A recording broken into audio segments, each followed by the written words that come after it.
العالمين وله الكبرياء في السماوات والأرض وهو عزيز الحكيم. ربنا إننا آمنا فاغفر لنا ذنوبنا وقنا عذاب النار. الصابرين والصادقين والقانتين والمنفقين والمستغفرين بالإسخار. شهد الله أنه لا إله وملائكته وأولو العلم قائما بالقسط. لا إله إلا هو العزيز الحكيم. ربنا آتنا في الدنيا حسنة وفي الآخرة حسنة وقنا عذاب النار. سبحان ربك رب العزة عما يصفون وسلام على المرسلين والحمد لله رب العالمين. آمين.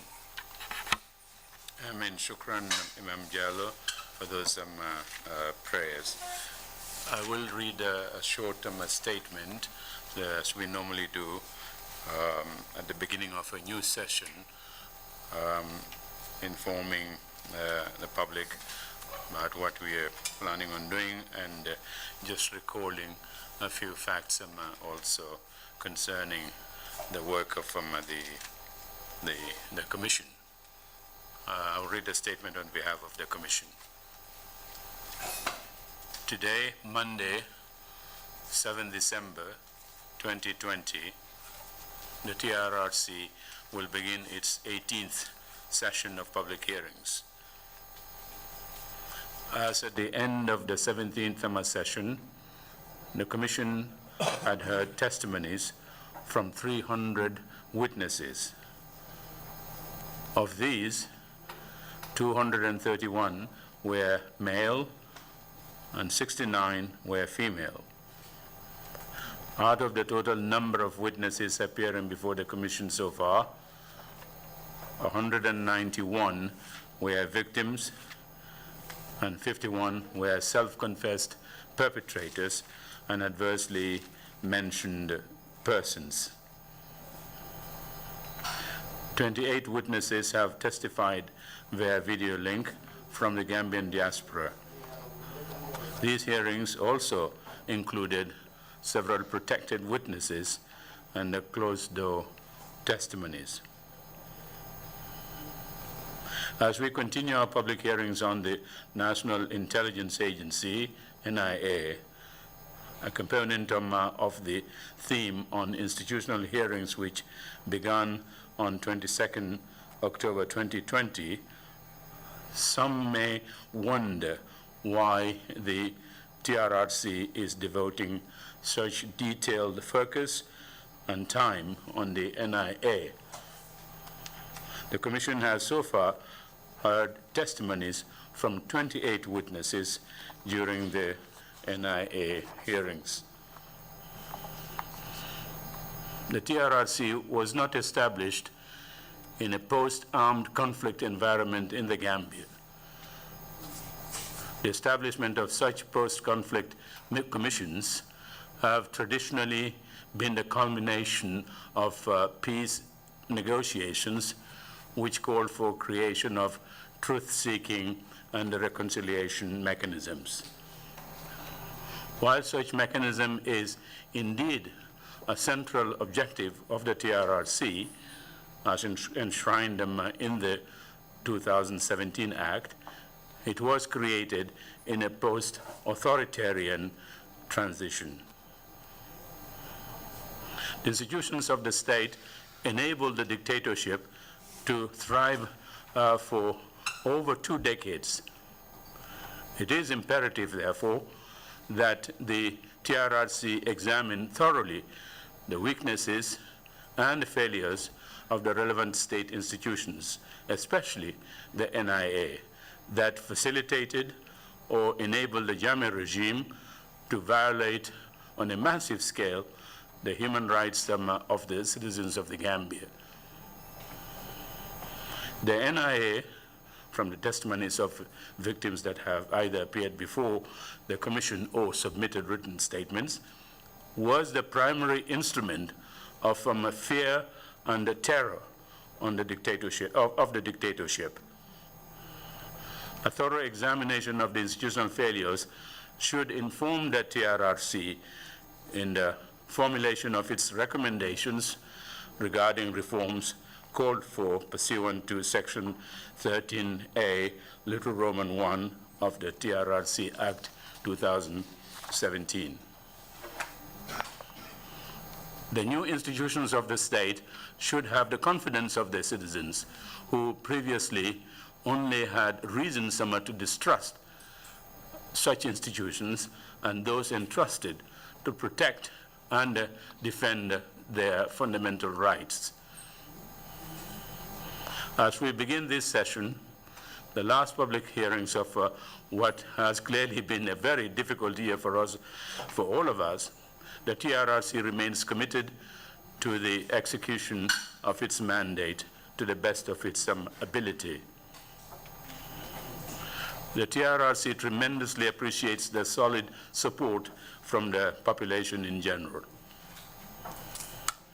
The Commission will find it immensely helpful to receive more information on the remaining themes in its work plan, including the enforced disappearances of people like Chief Ibrahim Amane, Sol Ndao, and Maawa Cham, among others. Also, information regarding the massacre of an estimated 56 West African migrants in 2005. We therefore continue to urge all persons, especially victims of any human rights violations that occurred between July 1994 and January 2017, to please come forward and share their information or experiences with the Commission. Please rest assured that your confidentiality will be strictly guarded by the Commission. Finally, we continue to crave the public's support and understanding as we move closer to the end of our mandate on 30 June 2021. Thank you very much. This statement on behalf of the Commission. Council, are we ready with this morning's witness? If we are, please proceed.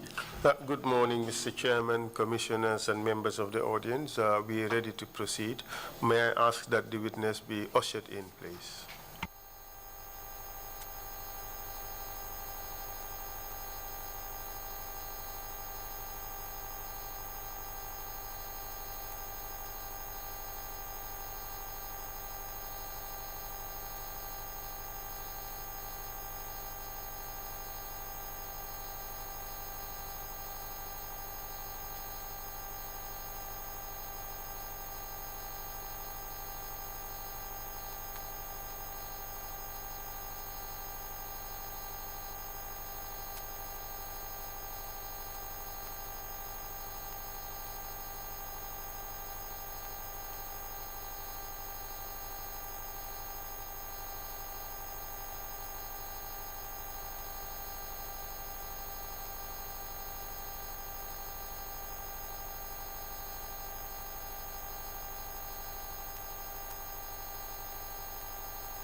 Remain standing, please.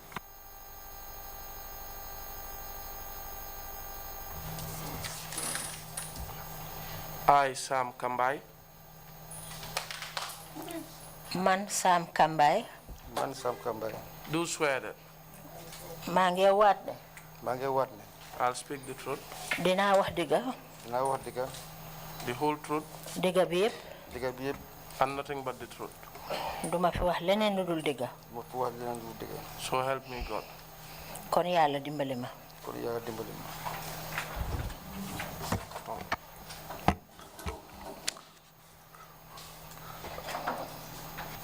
Good morning, Mr. Kambai.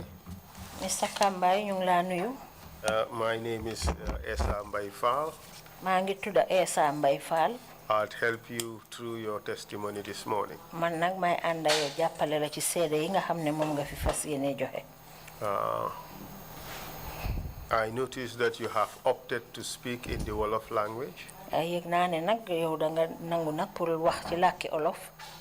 Could you kindly confirm that that is your language of choice for your testimony? Ndax mun nga ñoo wéralal ne yow yaa tànn pour wax ci làkki olof.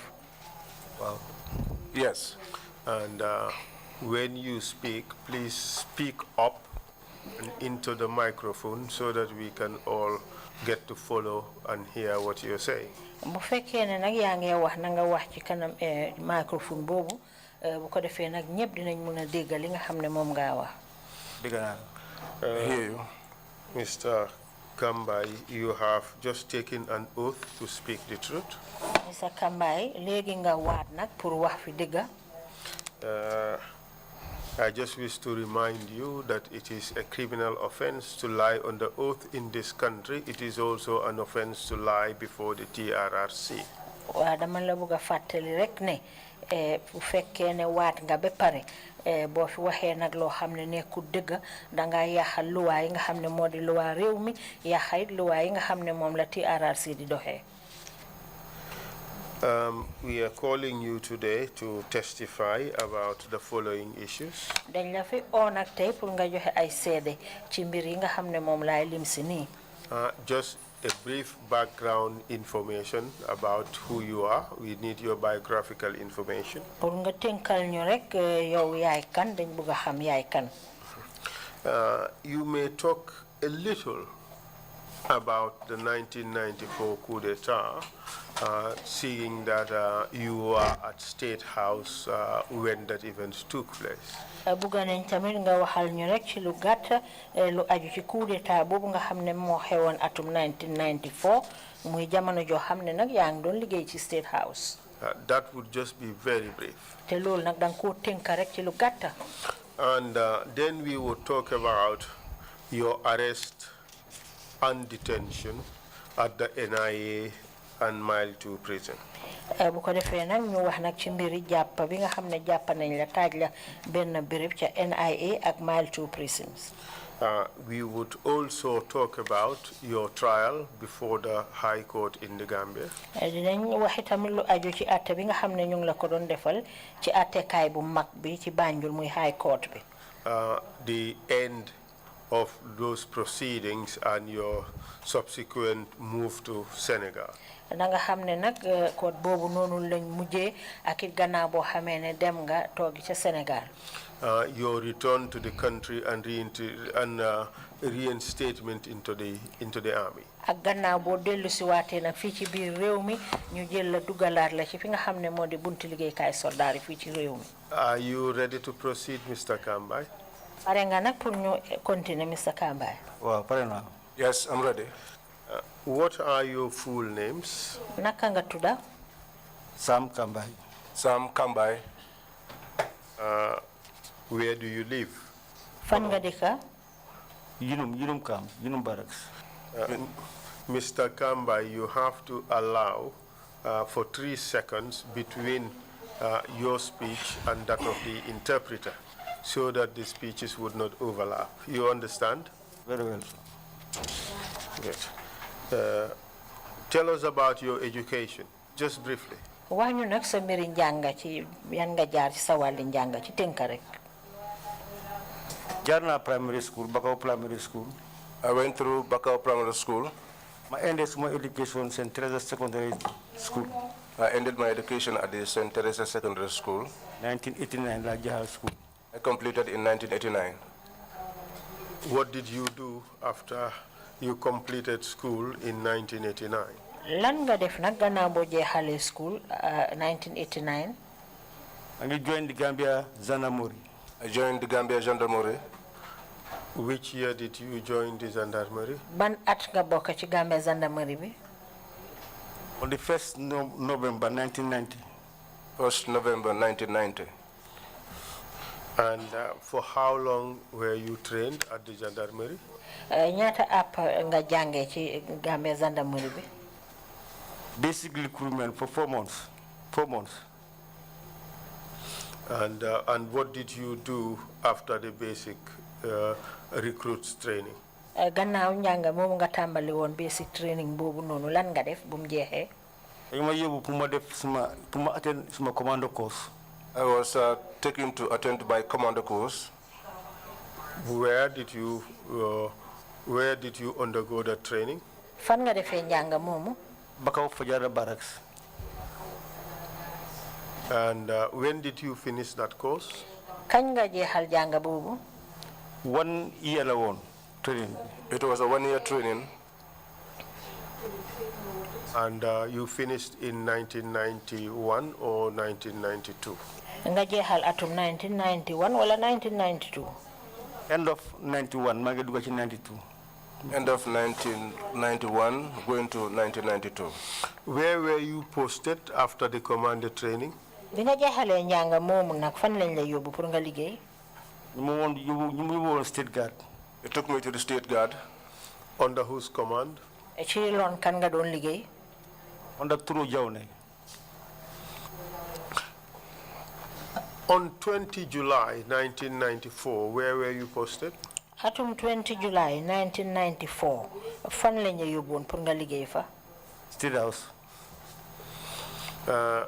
On that particular day, 20 July 1994, do you recall what events happened on that day?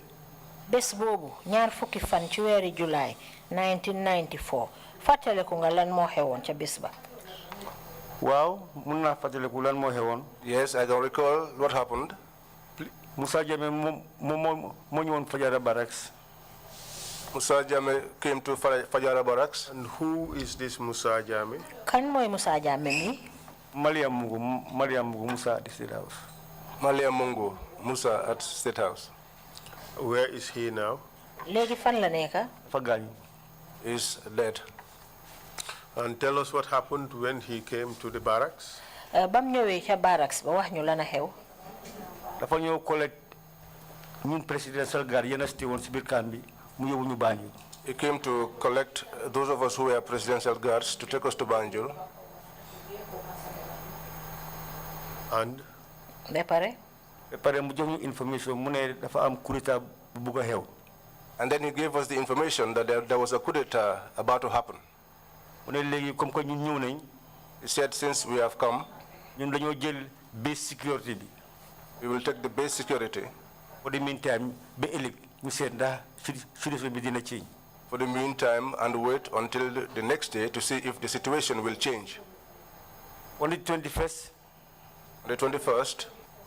Bés boobu la ñu wax ne bés boobu la coup d'état bi war na xew. That was the day they said the coup was to happen. Léegi mu ne ñun ñoo nekk backup bi ñun ñoo war a dem jëli président bi. He said that we were the backup. We were the ones that were to pick up the president. Did Musa, sorry for interrupting, did Musa tell you who was to stage that coup d'état? Musa jotoon na leen a wax kan moo pare woon na jiite coup d'état boobu. No, waxuñu ko waaye wax nañu ne. He did not tell us, but he did say to us that coup d'état bi am nañ belief ne. That they have the belief that the coup d'état is coming from within the army, the GNA. But Musa was very busy. But Musa was very busy there. Musa, in which force did he belong to at the time? Musa jamono bobu ci ban fan la fété won ci wali soldat bi? State guard. Was a state guard. Okay, proceed. You were told that you were to go to the airport to escort the president. Wa égalé gana bu ne waxé né da ngeen wara dem airport pour gunge président bi. Légui bu lolu xewé. After that, guys formed a convoy. They formed their convoy. Ñun bokku ñu ak convoy bi because convoy bi dafa anda karange bopam. But we were not part of the convoy because the convoy was having its own security. Ñun danaka mëna wone ñu ñoo nekkon the backup troop behind to fight. But I can say that we were the backup troops to fight. Roughly 60 something. We were many, almost 60 something. So we had that arrangement. Lantombong came and briefed us that this is the situation now. That now we have to go to the airport and collect the president. And what was Langtombong at the time? Langtombong jamono bobu lan la won? Langtombong yakarona ne mo nekon adjutant bi de. I believe he was the adjutant. Okay. And as at this time, the gendarmerie was no longer gendarmerie, wasn't it? Yes, sir. Ba ci jamono bobu gendarmerie bi nekkatuñ won gendarme lolu. And the military police aspect of gendarmerie was moved to the army, correct? Wa jamono bobu yegon nañ gendarmerie bi ñu ko boole won ak police bi ñi nga xamne ñoo nekkon military police ñoo ñu dugal leen ci soldat gi. Yes, that happened in the intergroup, which was now part of the police but responsible for ensuring the security and protection of the president. Te yow jamono bobu yaangi bokkon ci mbolo mo xamne ñu ngi bokkon ci wali police bi waye nak ñoom ñoo amé won wali karange president bi. That is true. And it was called the TSG. Ñu ko daan oyé TSG. Tactical Support Group. That is true. Good. So it became state guards only afterwards when the army took responsibility for the protection of the president, correct? Bon dañ ñëwoon na di garder président bi gannaaw boo xamee ne army bi ñoom lañ sas na pour ñuy ñëw di garder président bi. Let me put it slightly differently. Tactical support group bile. The tactical support group. Dañ leen no state guard mu ngi ñëw xew ba nga xamee ne garder président bi génnee nañ ko ci tactical support group jox ko army bi. The state guards came to being after the responsibility was taken from the tactical support group and given to the army. That is the responsibility for the protection of the president. Is that the case? Is that what happened? Loolu moo xewoon. Da nga am tactical support group. You had the tactical support group. Lu nekkoon gendarmerie ñu ñëw transfer ko léegi bu nekk tactical support group. Those who were in the gendarmerie and now transferred to the tactical support group. Waaye ñu doon garder président bi. But those who were guarding the president are state guards. And presidential guard, PG. At the time, they were called the presidential guards, the PG. While under tactical support group command. But at the same time, they were under the command of the tactical support group. So my question, thank you for that elucidation. My question now is, can you confirm that the security and protection of the president was taken away from the tactical support group or the PG, Presidential Guard, and given to the state guards in the army? Man li ma laajte mooy ndax jamono boobu garde bi nga xam ne moo ñoo doon garde président bi dañ ko jël ci loxo tactical support group wala PG jël ko ñi nga xam ne ñoom ñooy state guard yi ñu jox leen ko ci soldat bi ci army bi.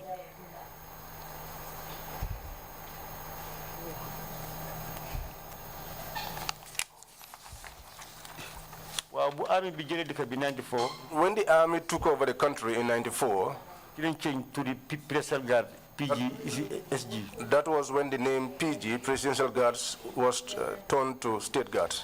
I raised these questions because in your answer earlier, you said you were with the State Guards, so I just wanted to clarify those things. Dama laajte lii de ndaxte ci sa kàddu da nga wax ne yaa ngi bokkoon ci ñi nga xam ne ñëwoon State Guard moo tax ma bëggoon nu leeral foofu noonu. So on 24th July 1994, there was a convoy that went to the airport to escort the president, but there was a backup security of about 60 men, of which you were a part, correct? Ñaar fukki fan ak benn ci atum 1994 ci weeru July amoon na ñoo xam ne ñoo waroon a dem pour gunge ji président bi am na ñoo xam ne tamit ñoo waroon nekkee ca gannaaw tollu ci juróom benn fukki soldat te yow ci ñooñu nga bokkoon. Waaw loolu am la. Yes, that was what happened. We have received evidence that at the airport, the soldiers who were there, something happened with regards to the soldiers who were there. Could you tell us what it was? Jot nañ xibaar tamit ne jamono yañ nekkee ca airport ba am na lu fa xew ci ñenn ci ay soldats yoo xam ne ñu nga woon ca airport ba ndax di ñu mën a wax loolu naka la demee. Waaw boobu si élection la moo nekk July 22nd. That was the following day, on the 22nd of July. July 21st bi. On the 21st of July. buñ defee suñ préparation pour jóg. After we did our preparations. Commander dafa ñëwaat mu ne fu mu nekk nii xamuñ ndax président bi dina ñëw ndax du ñëw. And we were about to go. The commander came and told us that he is not sure whether the president was coming or not. Because of yëg na coup d'état bi. Because he was aware of the coup attempt. So xamul ban façon sécurité la ba mun a garder fële ndax dina ñëw ndax du ñëw. So he doesn't know the kind of security he will gather over there, whether he will come or not. cast your mind back. Did that happen on the 21st or the 22nd? We all know that the coup d'etat took place on 22nd. So when did this happen? When did the president arrive? The day of the coup or the day before? Halatala ci gannaaw lii mu ngi xew ñaar fukki fan ak benn wala ñaar fukki fan ak ñaar ci weeru July ndax xam nañ ne coup d'état bi ci boppam mu ngi amoon ñaar fukki fan ak ñaar président bi ñaar fukki fan ak benn la ñëw wala ñaar fukki fan ak ñaar. ñaar fukki fan ak ñaar. 22nd. No. No. ñaar fukki fan ak benn. 21st. ñaar fukki fan ak benn. 21st. Great. I think that's the correct answer. And tell us what happened at the airport. And let's do it briefly, very, very briefly. léegi nag wax ñu lan moo xew ca airport ba waaye nga tënk ko rek ci gàttal. waaw bu ñu àggee si airport bi. Yes, when we got to the airport, convoy bi taxaw nañ as a convoy. the convoy stood just exactly as it is. ñu ngi nekk behind the convoy backup si gannaaw. And we were behind the convoy as backup. waaye gis naa lu mel ni ñu ngi oo Yaya Jammeh. But I saw that something like Yaya Jammeh being called by the commandant gendarmerie and some MPs. By the commander of the gendarmeries, who was the MP. I saw them speaking to him, and later he was disarmed. But at that time, we were far behind. So would you know who actually disarmed him? Ndax xamoon nga kan moo nangu gànnaay ci loxoom. No, xamuñ ko because of ndaje la rek groupe bu taxaw rek gaay oko. We don't know because it was a group that was standing. He was called and disarmed. Buñ ko disarmé. When he was disarmed, ñëwoon na si ñun presidential guard ci suñu backup bi. He came to us, the presidential guards, at the backup. Because of moom foofu la jógee woon state guard. Because that was where he left from. liggéey nañ ak moom time Jawara foofu. We worked with him during Jawara's time. mu ñëw fekk ñu foofu. He came and met us there. waaye lu mu ñu wax moo nekk TSG guard te yéen a ngi pare. But what he said to us was, TSG guys, are you prepared? No, mu ne te yéen a ngi pare. He said, you are prepared. TSG guys, you are prepared today. You are ready today. Yes, sir. In a sense. Proceed, please. léegi mu bàyyi ñu foofu mu dem yoonam. He left us and went his way. léegi ñun tam ñu ngi foofu ak suñu commander bi. We were also there with our commander. ñu ngi xaar président bi. We were waiting for the president. Few minutes. President bi land. The president landed. bu mu landee nag. When he landed, because ñun ñëpp ñu doon observe the situation, what is going to happen? Because all of us were observing the situation for what was going to happen. But what I can recall is that he alighted down the flight. I think he greeted some ministers. But he did not visit the guard of honor. He did not inspect it. That was when he was taken to the convoy. And the convoy left. You take time to do. You said, we waited for some time to see if anything will happen. Nothing happened. And then we trailed and followed them. The State House. Up to the State House. That night, as far as you know, did anything happen that night?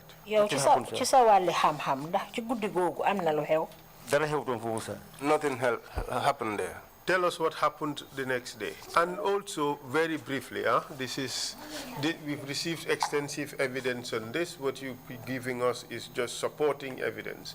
So let's summarize it, condense it, and make it short. léegi nag wax ñu lan moo xew ca guddi ga nga tënk ko rek ca ëllëg sa lan moo xew mun nga koo tënk rek ndax am nañ fi seede yu bari yoo xam ne wax nañ lu bari ci xew-xew boobu. waaw si ëllëg si Musa Jammeh tam dafa ñu war collegaat ñu si camp bi. The following day, Musa Jammeh came again and collected us from the camp. bu ñu génnee si camp bi gendarmerie camp bi. But when we were leaving the gendarmerie camp, soldats yi seen movement a ngi bëri woon. The movement of the soldiers was too much. ñun tam ñu dem straight direct Banjul bu ma collegé. So when he collected us, we went straight to Banjul. ñu dem ñu occupied State House. We went and occupied the State House. waaye ñun ñu la fa nekkoon soldat bëriwuñu daal. We were the only ones who were soldiers there, and we were not many. So léegi Musa Jammeh mi woon foofu ak Lantom Bontamba. Musa Jammeh and Lantom Bontamba were there. ñaari la mënoon a Hamebuba Akababayo. These are the two that I recognize well, and Kababayo. Bayo or Bajo? Bayo. Can I quickly legi sport? I don't know, JP. The one who works at the Bajo, yes, Bajo. Proceed. After that, legi ñun xalé ñu fix ñu ci defense line bi ñu nekk surround defense. The junior officers like us, we were fixed at the surrounding to serve as a defense. So ñen ya ngi nekk ci ko tower bi. Others were on top of the tower. Pour ñu mëna gis luy xew biir Banjul. So that they can be able to observe what is happening within Banjul. Mu am time. There was a time. Mané gaay ñi almost exi nañ ci boori aj bi. I said to them, these people, they are almost around the arch. Ak luma janga ci ñom gis na ñu ngi mix ak gendarmerie. And what I've been able to observe, I have realized that they are mixed with some gendarme officers. And also the commandos that we were informed were left or stationed at the Denton Bridge. I saw them with their red berets, and they are also advancing together with Fufu. Musa Jame said that all of us should converge by the door. At this stage, where was President Jawara? Jamono bi fan la President Jawara nekkoon? President Jawara mu ngi taxawoon jos mu ngi génn si boori néegam mu ngi taxaw si story building bi nii. He came out of his room and was standing close to his room. The information we received earlier, the evidence we received earlier, is that Jawara was taken very early on to the frigate that was moored at the Gambia ports, at the ports authority, and on board the American vessel. At what stage did this happen? Because the timing you provide seems to be a little different from what others said. Can you say something about that? Xibaar giñ fi jot mooy Jawara ca suba teel lañ ko jël yóbbu ko ci xaar goo xam ne mu ngi costé woon ci port bi te yow na waxtu wi nga joxe fii dafa xaw a jaamaarloo ak waxtu woowu ndax di ñu mën a leeralal loolu. Waxtu boobu man maa ngi woon si lead council. Ñu ñëna fa nekkoon bëriwuñu woon. At that time, I was at the State House lead council, and those of us who were there, we are in many. Early in the morning, bu ma ñëwee State House. When I came to the State House early in the morning, Jawara mu fa woon. Jawara was there. Ba pare bu ñu doon advance. And when they were advancing, Jawara mu fa woon. Jawara was there. Ñi advance nañu ba si boori former National Assembly member bi. They advanced until the former National Assembly building. Ci laa gis ñetti véhicule ñëw dugg biir State House. That was when I saw 3 vehicles come into the State House. American soldiers. American soldiers. Ñu ngi wax paa bi. They were speaking to the old man. Waaye lu ma mën a read si paa bi lu mu doon respond. But what I could read from the old man's response, mu ne fii dëkkam la. He said this is his country. Lii national army la. And this is his national army. Dina allow gars yi ñëw. He will allow them to come. Gars yi wax seen problème. And allow them to explain their problem. Mu seet nu mu ko solve. And then he will look at how he could solve it. Waaye gis naa American bi. But I saw the American. Daf ko jox loxo ni. He shook his hand. Mu mel ni ku ko xëcca. And it looked like he was pulling him along or dragging him away. Moto bi ñëw. The vehicle came. Mu toog. He sat. Mu twist ni paa bi. And they twisted the old man. Mu dugg si biir. And he went inside with the old man. Ñu génn directly dem. And they went out and at that time where was Kababajo and others? Kababajo was there. Kababajo after mom dafa ànd ak president bi dem. Kababajo was there, but later he went with the president. Lantombo la fa bàyyi ak Musa Jammeh. Lantombo and Musa Jammeh were the ones he left behind. All right. In spite of the differences in the time, proceed to explain what happened after Sadauda had left State House. Waa dëgg nag waxtu yi xaw nañoo uute waaye ba tey rek mën ngaa eggali wax ñu lan moo xew gannaaw bu Sadauda bàyyi ko State House. Waaw Jawara dafa dem. Jawara left. 2 minutes rek. Just within 2 minutes. Ñi arrive boori NN. They arrived around NN. Waaye dafa am benn boy soldat ku nekkoon foofu. But we had one of our soldier officers who was there. Dafa def ND. Called, what's the name of the person? Kooku gaañu na sa sergeant la woon. He's late, he was a sergeant. Do you remember his name? Fàttaliku nga turam. Maybe I could remember the name before we leave here. Yes, go ahead. Koko def ND. What is ND? He did an ND. Negligent discharge. He did a negligent discharge. Like someone who panics and misfires. So after that happened, stop. Guys, stop. They stopped. So Lantombong came out. And he was speaking to them. Which gate at State House did that occur? Is it the RVTH gate or the Albert Market gate? Albert Market. Albert Market. Proceed. When Lang came out, he was talking to them. They talked for a long time. Musa Jame was perambulating, going in and out. Going up and down. Going up and down. Then he came and said, we are all one. Who said that? Musa Jame. Musa Jame. He said, since the army and the gendarmerie, we are the only people that use guns. And since Jawara has left, it's better it is better that we all united and became one. The evidence that we received. Okay, let me rephrase and take it a step backwards. Do you know who led the officers, the army officers, that came through the Albert Market gate? Xam nga ñan ñoo jiite woon soldat yi nga xam ne ñoo ñëw jaaree ko ci bunta ba nga xam ne moo féetee ci marché bu magi Banjul bi. I believe it was Edward Singate. Yes, Mr. Singate did testify to show that he led the group that came through Albert Market. Waaw Singate wax na fi ne moom moo jiite woon ñi nga xam ne ñoo ñëw jaaree ci bunta bi féetee marché bu mag bi. The reason I ask this question is that the evidence we received is that it was Musa Jame who went to the gate, Albert Market gate, and not Langtombong Tamba. Waaw soo gisee ma laajte lii nag xibaar yi ñu fi jot dañ wone ne Musa Jammeh moo génnee ci bunta bu mag bi nga xam ne moo jublu ci marché bu magi Banjul waaye nag du Langtombong Tamba. But Mr. Tamba went to the gate at the RVTH end. Waaye dañu wax ne Mr. Tamba mu ngi demee ca bunta ba féetee ci wàlli lopitaan bu mag bi ci Banjul. Which is which? Ban la ci? Just from your recollection now. Yow rek coow li nga xam ne moom nga fàttaliku ban la ci? Xam naa ne ñaari bunta rek la. I know that there are only two doors. And Musa Jame rek la woon ak Lantombong Tamba. And it was only Musa Jame and Lantombong Tamba. You want perambulate just these two gates. Who were perambulating between these two gates. Those of us who were there, we weren't many. We fight to defend that area. We couldn't fight and defend the area. We are just 20-something in number. So we just assembled at one area, about 20-something of us. We were not many.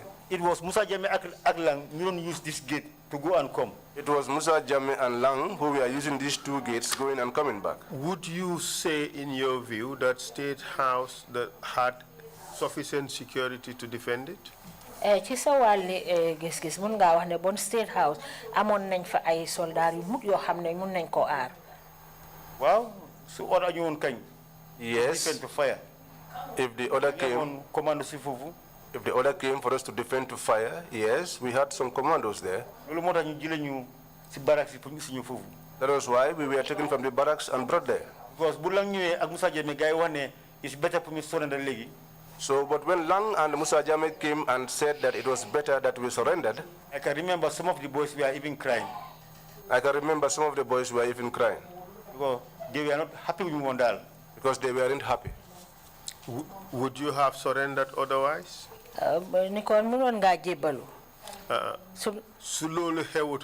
If that had not happened, would you have surrendered and given away your weapons? No, because of defense. That would be difficult because someone who is in a position of defense,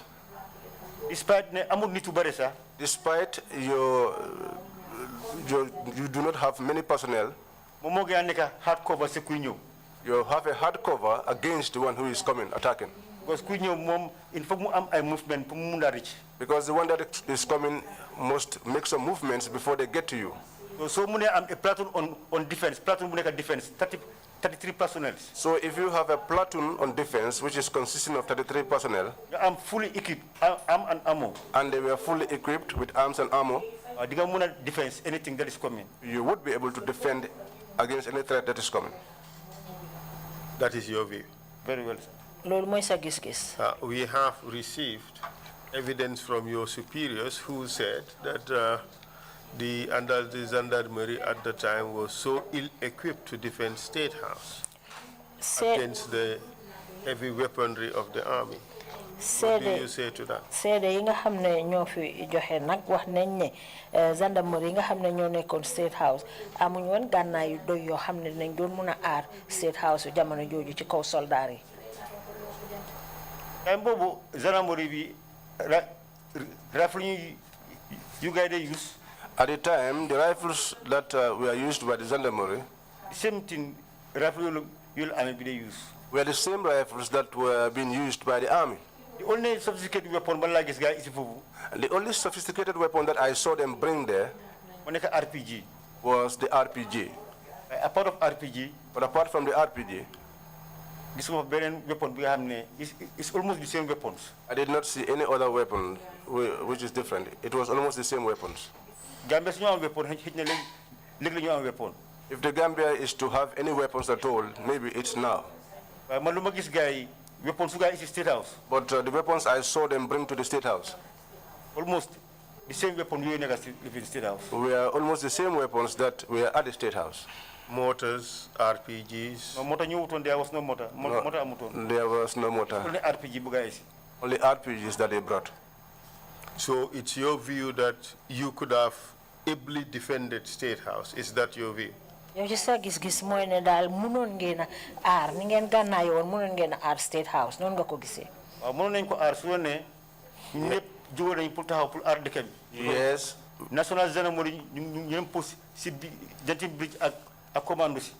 Yes, we could have defended if all of us had the same intention, because the National Gendarmerie had some elements that were stationed at the Genting Bridge. Because the whole amount of soldiers you do build State House. If you observed the number of soldiers that came into the State House, gendarmerie so the National TSG and the SG. If the gendarmerie, if you look at the National TSG and the SG, upon the GNA members in the they were more than the soldiers from the GNA who were there. And weapons, the same weapon AK-47. And they had the same type of weapons, AK-47s. The only weapon RPG. The only weapon that the gendarmerie did not have at the time were the RPGs. This is interesting. In your view, why do you think the coup succeeded? Waa yow léegi nag si sa wàllu gis-gis lan tax nga foog ne ndax coup d'état boobu mënoon dox na niñ ko soxlaa woon. Lan nga foog ne moo tax coup d'état bi how do you say successful mu jàlla lan moo tax coup d'état bi mu am mu mun a nekk ñu génnee Jawara lan nga foog ne moo tax. Why do you think the coup was successful that Jawara was Jawara was deposed? Setup bi moo correct rek. The setup was correct. Setup bi moo correct. The setup was correct. Could you explain what that means? Dañu mën a leeral loolu lu mu tekki. Well, because if state guard adjutant bi, the adjutant at the State House, bu Jawara bàyyi dëkk bi, when Jawara left the country, moom moo fa nekkoon suñu commander. He was our commander there. And in the army, we don't disobey command. And in the army, we don't disobey command. If your command, if your command tells you to desist, you desist. And that was the reason why some of the soldiers who were members of the PG were crying. And who are you referring to? David. There was one of my co-workers, I think called Dr. Davis. What the question I asked is, you were asked to stand down, and you had to obey command. Who ordered you to stand down? Lima laajte mooy yéen dañ leen waxoon ne ngeen ngeen bàyyi teg seen gànnaay yi kan moo leen jiite kan moo jox woon ndigal boobu. Lang Tombon Tamba. And the question I have for you, this is a matter of opinion. Others may disagree, but from your opinion, would the coup have succeeded if that did not happen? Wa man li ma laajte mooy yow ci sa wàlli gis-gis ndax coup d'état bi mënoon naa am bu fekkoon ne what was it? If this order to stand down was not given and obeyed. Su fekkoon ne waxuñ leen woon ne ngeen tëddal seen gànnaay yi te yéen it ngeen ànd ci. Kenn ku nekk su defoon liggéeyam.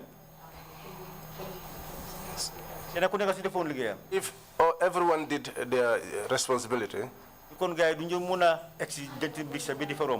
wouldn't have even been able to get to the Denton Bridge, much more passing it. Well, so the quality of officers in the Denton Bridge. But if you look at the quality of the officers who were at the Denton Bridge, you smoothly, you remember Denton Bridge. And for these people to come and pass Denton Bridge smoothly that way.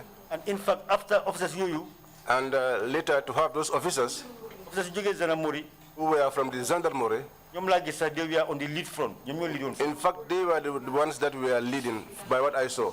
The council was behind them. Members of the council were behind them. We have received information from Suare. I think he was a major at the time this thing happened.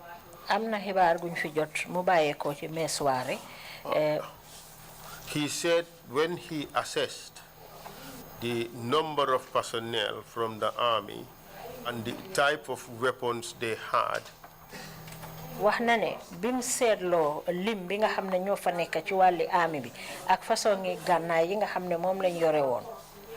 He believed that it would have been a disaster on his personnel if he had resisted the march of the army into Banjul. What do you say to that?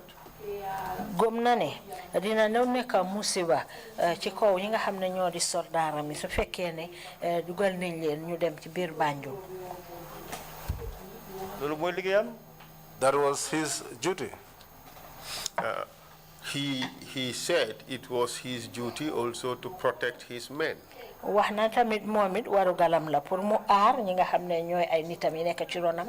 And not to sacrifice them unnecessarily. waaye na du jël rek pour jébbale leen noonu rek ci ay yoon yoo xam ne jaaduwut. Knowing that they were all going to be massacred if he had resisted. ndaxte xam na ne su fekkoon ne taxawoon na ci dëgg bon ñoom ñëpp dinañ leen doon rey. What do you say to that? loo am pour wax ci loolu. You are very much his junior in rank. danga ko féete woon suuf torop ci wàlli mahama. His standing, his authority, and his training was far superior to yours. ci li nga xam ne moo di taxawaayam wàlli njàngam wàlli xam-xamam yépp daf la sutoon lool bu baax a baax. As an ordinary soldier at, state guard personnel or presidential guard personnel at the time, would you agree with the assessment and decision of your superior in rank? Do you think he made the right decision? yow comme ka yow da nga féete woon suuf lool yaa ngi nekkoon di garde foofu ci State House bi ndax ni ngoon di nga nangu nga ci li nga xam ne mooy ndogal boobu kooku jël te mu nekkoon sa kilifa lool jiitu la bu baax a baax. I don't accept it. Why? Army bi ak police bi. The army and the police. Government bi daf leen fay. The government pays them. You sacrifice. To sacrifice. ñu aar dëkk bi. And defend the country. And if nothing else but our country. And if it is worth it for us to die for it, then so be it. I do not dispute that the commander may shift his men. But that is not within your country. Maybe so them go outside peacekeeping. For example, this can be if you go outside on peacekeeping. Own regulation. They have their own regulations. They even protect soldiers. And the UN even protects the soldier. Why? But if this is inside your own country, security officer. there is nothing like protecting the security officer. Security officer It is the security officer who's supposed to protect or defend the country. because of Because it is the country's money that is taken end of month salary. and paid to them as salary at the end of each month. That is your view. We would move on. The Commission would have enough basis to evaluate what you have said as against what others have said, and then they would make their own findings or conclusion on that. In the meantime, let's progress. Léegi nag ñu jàll ci leneen commission bi moom dinañ seet seega diggante yeneen seede yi liñ fi wax ak yow li nga wax waaye ñu jàll nag ci leneen. So after you were asked to stand down, what happened? Gannaaw bu ñu la waxee ne nag ngeen tëral gànnaay yi lan a xew. Waaw ñu gis ñoom Edward ak Yaya Jammeh yëpp dugg si. We saw Edu and Yaya Jammeh and others came inside. Yaya Jammeh mu ngi toog ci benn xeer. Yaya Jammeh sat on one stone there. Ngi taka téere ci boppam bi. He tied a charm on his forehead. Mu ngi sweat rek. And he was sweating. Si la ko oo.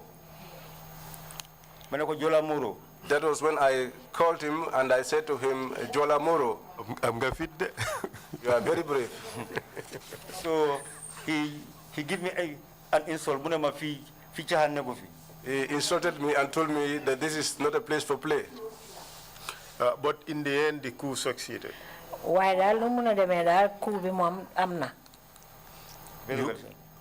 happened to you as a member of the TSG or PG at the time? What happened to you?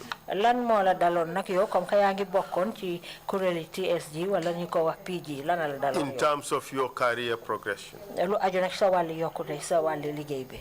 Dañu bay won ñun ñep Zanamori bi SG bi ak National Army bu advance. They left us there, Zanamori, National Army, SG and the SG. ñep ñu bay ñu fofu ñu ngi def security. And we were all left there, and we were carrying out security duties there. The 2 weeks time. Until 2 weeks time. You know, reshuffle now the new SG. They said they were going to have a reshuffling and bring about the new SG. Some former PG. They took some members from the former PG. Some from the Zanamori. Some from the Zandarmori. Some from the army. Some from the army. Others posted see other battalions. And the rest were posted to the other battalions. So, and that was the creation of the State Guards Battalion, and then the other soldiers or members of the TSG were redeployed elsewhere. Noonu lañ sosé nak State Guard bi ñeneen ñi nga xamné ñoo nekkon TSG ak ñoo ñu toxal leen feneen. Where were you posted? Yes. Farafenye. And you served in Farafenye on 2 occasions, correct? Yow na liggéey nga Farafenye ñaari yoon. Yes, sir. When was your last posting in Farafenye? Kañ lañ la mujjé yóbbu Farafenye? 2007. 2007. And for how long did you serve there on your second stint? Yan appa nga def fofu nak ci sa ñaareli yóbbu bi fofu? Just 3 weeks. Just 3 weeks. And then what happened? Gannaaw bi lu xew? After sealing my arrest. It was after that that I was arrested. When were you arrested? Kañ lañ la arrest? 97. Did you say 97? 97, very well. Or 2007? Sorry, 2007. 2007. Do you recall the date? Fàttale ko nga bés bi. No, sir. No, sir. Tell us where were you arrested and how it happened? Wax ñu fan lañ la jàppee ak naka la xewee. Maa ngi nekkoon posting Bambatenda. I was on postings at Bambatenda. Comme guard commander. As guard commander. Ñu oma. I was called. Ma adjutant bi. My adjutant. Name? Nakal tuda.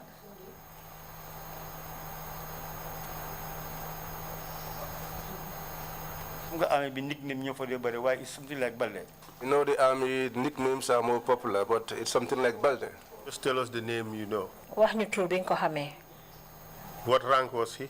Ban ma xama la yoré won? Lieutenant. Lieutenant. Proceed, please. So when he called me and I came, report army headquarters. He told me, come by, you have to report to the army headquarters. I said to him, what's happening?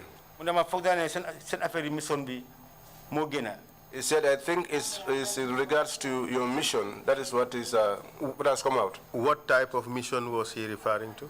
Ban façon yoon la doon wax nonu? Sipol, police mission. Sipol, it was a police mission. You referring to civilian police duties, assignments by the United Nations, correct? Dafa melni liggéey bo xamné mbotay xéti adina ci UN ñoko sason police. For yes. Which deployment, for which country? Pour ngeen dem fan ban réew? Estimo. And you had already taken some of the tests for selection as SIFPOL, correct? Te fo fekk bobu jëlon nga nak sétlu bi nga xamné mom lañ doon sétlu pour tan leen ngeen dem. Wow. Yes.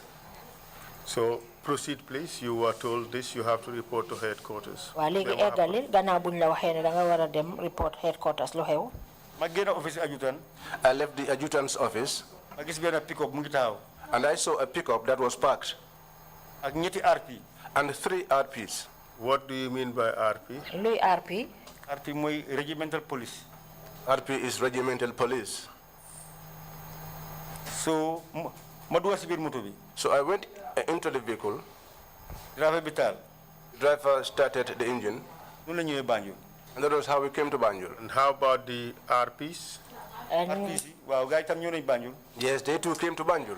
Why were they coming to Banjul, the RPs? Lan moo tax ñoom police yooyu ñëw Banjul? Wa RP man bu ma ooyee office adjutant. Well, when I was called to the adjutant's office, Gis naa sino RP bi ñu oko office CEO, commanding officer. I saw the senior RP being called to the officer commanding's office too. Waaye ñu ñëpp buñ génnee. But when all of us came out, he said to me, Sarge, let's go. At that time, your rank was sergeant, correct? Sergeant, very well, sir.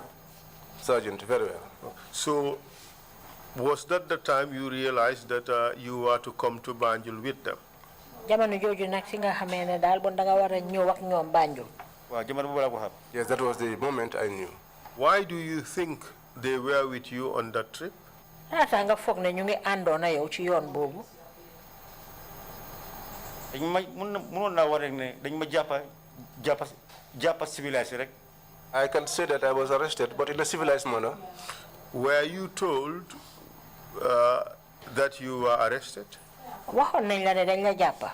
Waxuñ ma loolu. No, they did not tell me that. Did they tell you officially why you were coming to Banjul? Did they serve you any documents also? Am na benn kayit boo xam ne won nañ la ko lu mun a wone ne moo tax ngay ñëw Banjul. Déedéet. No.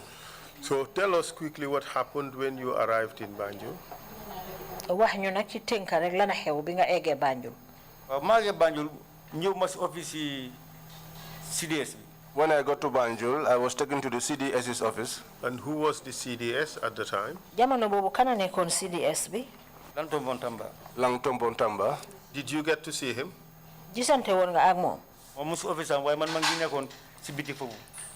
He was inside his office, but I was at the waiting room. And tell us what happened. Waaw wax ñu nag lana xew. Waaw foofu laa nekk di ko xaar. I was there waiting for him. Man SP Mendy, Colonel SP Mendy. Myself and SP Mendy, Colonel SP Mendy.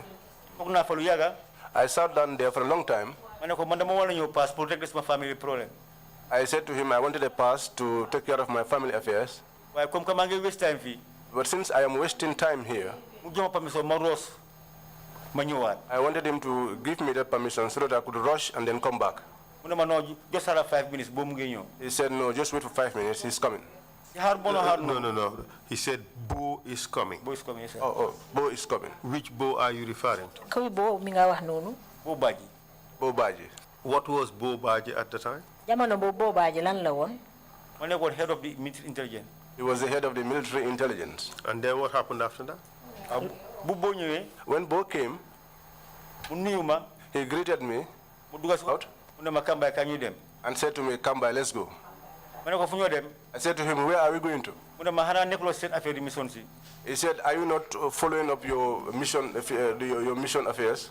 ma ne ko ah kay. I said, "Yes, indeed." mu ne ma nañ dem NIA dafa am lu ñu fa clear. He said, "Let's go to NIA. There's something that we are supposed to clear from there." ci la ko bismillah ni lañ jëmee NIA. I said, "Fine." And that was how we went to the NIA. In hindsight, did Bo tell you the truth? ndax gannaaw Bo wax na la li nga xam ne mooy dëgg bi. soo gestuwaatee mbir mi ndax Bo waxoon na la dëgg waxtu boobu moom laa wax ne xanaa nekkuloo si seen affaire yi mission yi. Dañ did not tell me the truth.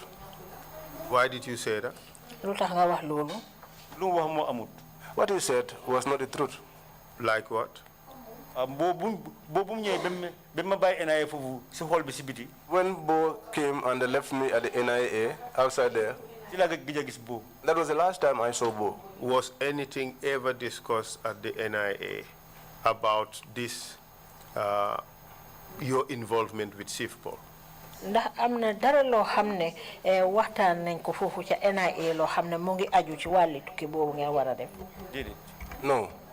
So when you were told about this whole SIFPOL story, it was simply not true. léegi mel na ni boo fekkee ne bon ñu ngi laa wax mbiri tukki boobu bon dafa mel ni du dëgga. loolu am la. That is true. That was just meant to secure your easy cooperation to go to the places they wanted you to go to, correct? loolu bon dafa mel ni pexe la rek boo xam ne dañ ko doon def pour nga góom leen mu yombal yóbbu bi nga xam ne moom lañ laa yóbbu fi ñu bugg nga dem. loolu am la. That is what happened. Tell us, when you arrived at the NIA, you were waiting outside this hall. Tell us what happened after that. wax ñu ba nga eggee NIA nag nga toog foofu si saal boobu di xaar lan moo xew gannaaw bi. waaw spend naa fa time bi wari ngoon. I spent some time there until evening. gaa jël ma foofu. They took me from there.